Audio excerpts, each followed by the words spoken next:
You get athletes who just turn up. They'll turn up, they'll do the requisite amount of work, but that's it. Athletes who turn up to compete, they put a bit more effort in. They try to be the best amongst their group. Then there's the athletes who train to win. They train every day, every session, so that they win on match night. And then there are just those very few players who train to dominate. They train so hard that winning is inevitable. Welcome back to my YouTube channel. In this video, I'm excited to share with you a pretty epical chess game. If dominance were a chess match, this would be the game. The setting is 1912 and we're in London. With the white pieces we have EdwardLasker, and with the black pieces we have Allan Thomas of England. The game is a casual game. It is a pretty epic game and it's also a pretty short one. What comes to mind when I see this game is a book titled The Brevity of Beautiful Things. I'm very sure the two players in 1912, when they were playing this game, they did not know they were actually rewriting history. I'm 100% sure they wouldn't imagine that 100 years down the line, a random YouTuber with less than 300 subscribers would actually be reviewing that game, because it is one of the rarest games in chess history. EdwardLasker got the white pieces and he begins the game with d4. We get e6 from Allan Thomas. Then we have knight to f3. We get f5, which brings us to the Dutch defense. White plays the move knight c3, signaling they want to break the center in the future with e4. We get knight to f6 to stop this plan of the pawn break by controlling the square with the knight. In response to that, we get bishop to g5, pinning the knight to the king. Black plays bishop to e7, so now the pin to the queen is blocked. In consequence, if the knight moves, the bishop won't be taking the queen, but will be taking the bishop instead. We get the exchange of the knight and the bishop, and then e4. After this, we get some exchanges in the center, leaving us with this position. Black plays b6, which signals their plan to fianchetto the c8 bishop and control the center from the wings. In response to this, white plays knight to e5. This move, although it is not the best, has a very direct threat. It opens a path for the queen to come into the attack. After the knight move, the queen can come to the h-file, which is definitely good for business. Anticipating the move queen h5 by white, black castles, so that move would not come with a check. And white plays bishop to d3. I think I need to point out that white is not really worried about the trade of bishop on f6 and the knight on e3, because that trade would take off black's only active piece from the board. Everything else that black has is on the back rank, and if that trade happens, white has a better development. Black plays bishop to b7 and white responds with queen to h5 rather than castling. Normally, as a chess beginner, we are taught to castle after developing all of our pieces.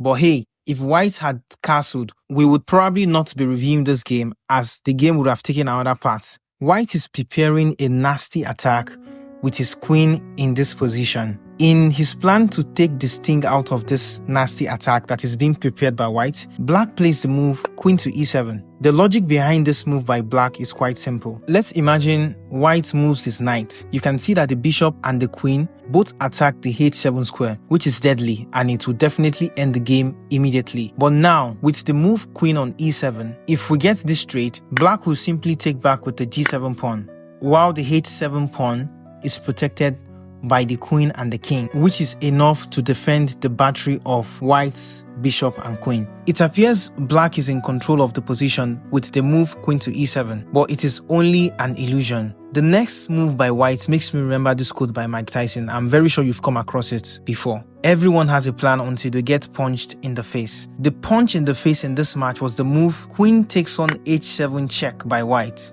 This absolutely beautiful queen sack is the beginning of the end for black, making it the most revered game in chess history. In response to this, black captures the queen. We get knight takes bishop, which is also a discovered attack on black's queen.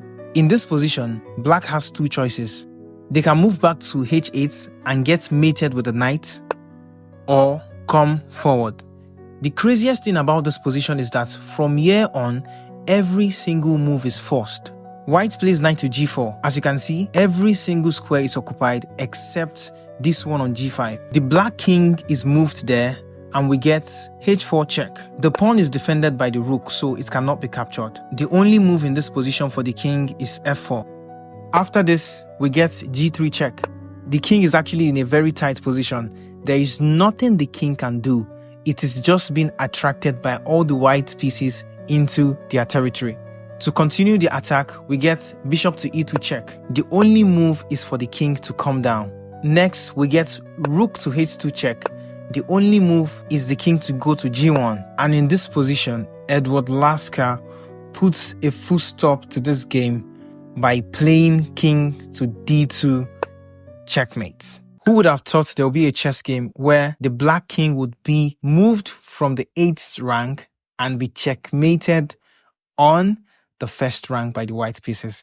If you think this game is fantastic, I would even show you one that is even more memorable. The next game I'm about to show you is what I call total destruction. It would completely blow your mind. This game I'm about to show you made me realize the best of chess was actually in the past and not today, where everything has been destroyed by engines and perfect play. These guys were moving pieces and the pieces were moving them. This game was played by a very popular player, Paul Morphy, who was the best player during his time. Paul Morphy was so good, he had to quit chess very early because there was no competition. No one came close to him. He became bored playing everybody. This game I'm about to show you was him against his uncle, and he gave him an early rook advantage. The reason Paul Morphy gave his uncle a rook advantage should be clear to you. Without that, the game would not be interesting because Paul Morphy would definitely just run over him. History has it was only 12 when this game was played. The game starts with e4, and his admirable uncle responds with e5. We get knight f3 and knight c6, both sides following the rules of the game. Nothing serious is happening on the board yet. Paul Morphy, in his bid to open up the game, plunges forward with d4, which brings this game to a scotch game. In a game when you are down material, the only way to salvage the game is by trying to outwit your opponent as quickly as possible. Paul Morphy in this game is not only down material, he also gave up a rook just to brag.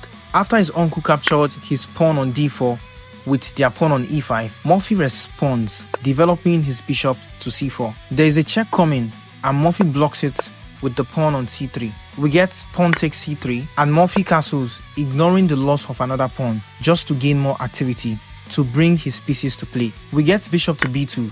You can see how in this position, Morphy's two bishops are strong and active, lining up their lasers towards the king. At this point, Morphy's uncle makes a grave mistake by retreating their bishop to protect the g8 pawn. A rule we should all know in chess is to never ever retreat your pieces or undevelop your pieces. Thanks to this retreating move, Morphy gladly moves his pawn to e5. The idea behind this move is to simply stifle black's position. As you can see, with this move, black won't be able to develop his knight. To challenge this, black responds with d6, and Paul Morphy develops his rook to e1, putting another piece into the attack. With a king in the center lined up against the rook, his two trigger-happy bishops ready to obliterate the king side, you can tell the game is almost over. But how? Let us proceed. Morphy's uncle made a grave mistake by capturing on e5. He was probably thinking a move like this would enable a queen trade, and if the queens were off the board, that would take the sting out of Morphy's imminent attack. But is he right? Well, let's see. Morphy takes on e5 with his knight. His uncle captures the queen on d1, following his idea. In his next move, Morphy puts on his GM hat, even though it was not won during his time, by playing the move bishop to f7 check. We get king to e7 because his uncle does not want his queen captured with a check. Well, we get knight to g7 double check with the rook and the knight. Still avoiding to move to the d file because he does not want his queen to be captured with a check, or probably because he was not religious, so he killed the bishop or captures the bishop. But as we all know, you do not get away with blasphemous things like capturing the bishop, so the game ends with knight takes on rook h8 checkmate.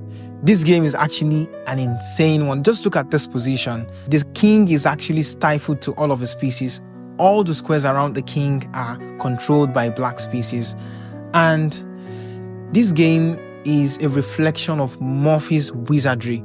We didn't get to see the best of Morphy because he came during the wrong generation. Thank you very much for watching this video to this point. I really appreciate your stay, and I hope you subscribe to my channel. If you enjoyed this video, I'm very sure you'll also enjoy this video on your screen about how Magnus Carlsen is better than Bobby Fischer, no matter how you want to look at it. I want to see your comments. If you agree or disagree, we can always meet in the comment section. Adugbo Chess. Thank you. Bye.